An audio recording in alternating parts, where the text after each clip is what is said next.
Як з картону та гіпсу зробити супермодне інтер'єрне дзеркало? З картону вирізаю основу для майбутньої рамки. Роблю все рівніше, бо зробити криво я завжди встигну. Беру папір, жмякаю його і таким чином створюю об'єм для майбутньої рамки. Клею моїм любименьким клеєм пістолетом і ізолюю все це діло малярним скотчем, щоб картон та папір не розмокли від вологи. Беру мій любименький гіпсовий бинт та створюю ще міцніший каркас. Після висихання роблю густу суміш гіпсу і покриваю весь гіпсовий бинт. Ну і дуже стараюсь, звісно, кек. Спочатку я хотіла пофарбувати все це в рожевий колір, але мені попалось відео, що в Аврорі продається зеркальна мозаїка, і, як ви вже зрозуміли, плани змінились.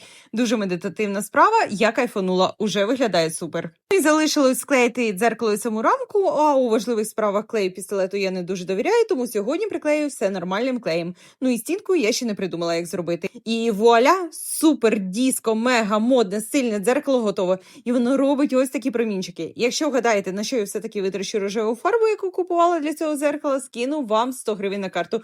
Дякую за перегляд, всім пока!